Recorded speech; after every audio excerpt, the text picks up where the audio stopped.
പ്രിയമുള്ളവരെ, അനൂപ് വേൾഡിൻ്റെ പുതിയൊരു വീഡിയോയിലേക്ക് എല്ലാവർക്കും സ്വാഗതം. വയനാട് ജില്ലയിലെ ഏറ്റവും നീളം കൂടിയ പാലമായ വെള്ളിയൂർക്കാവ് പാലത്തെയാണ് ഇന്ന് നമ്മൾ പരിചയപ്പെടുത്തുന്നത്. ഈ പാലത്തെക്കുറിച്ചുള്ള വീഡിയോ പകർത്താൻ ഇന്ന് എൻ്റെ കൂടെ പ്രിയ സ്നേഹിതൻ അനീഷുമുണ്ട്.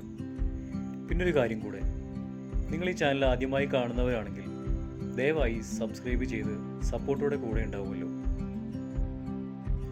വയനാട് ജില്ലയിലെ എടവക പഞ്ചായത്തിൽ സ്ഥിതി ചെയ്യുന്ന കമ്മനയെയും മാനന്തവാടി നഗരസഭയിലെ വെള്ളിയൂർക്കാവിനെയും തമ്മിൽ ബന്ധിപ്പിക്കുന്ന ഈ പാലത്തിന് 208 മീറ്റർ നീളവും 11 മീറ്റർ വീതിയുമാണ് ഉള്ളത്. ഏകദേശം 17.6 കോടി രൂപ ചെലവഴിച്ചാണ് ഇതിന്റെ നിർമ്മാണ പ്രവൃത്തി പൂർത്തിയാക്കിയത്. പ്രശസ്തമായ ഊരാളുങ്കൽ ലേബർ കോൺട്രാക്ട് സൊസൈറ്റിക്കായിരുന്നു ഇതിന്റെ നിർമ്മാണ ചുമതല. വാഹനങ്ങൾക്ക് കടന്നു പോകാനുള്ള സൗകര്യത്തിന് പുറമെ പാലത്തിന്റെ ഇരുഭാഗത്തും 1.75 മീറ്റർ വീതിയിൽ കാൽനടയാത്രയ്ക്കായി സുരക്ഷിതമായ നടപ്പാതകളും ഒരുക്കിയിട്ടുണ്ട്.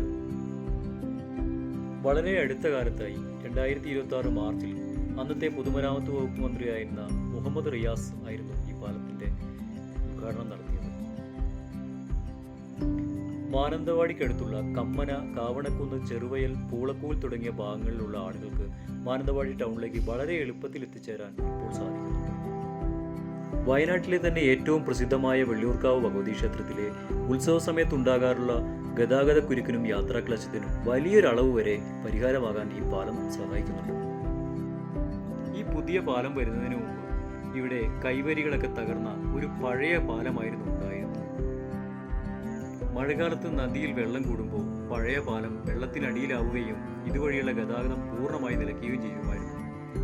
വള്ളിയൂർക്കാവ് അമ്പലത്തിന് തിരികെ കിട്ടിയ ഭൂമിയിൽ വള്ളിയൂർക്കാവ് ദേവസ്വത്തിന്റെ സ്ഥലത്തു കൂടിയാണ് ഈ പുതിയ പാലം.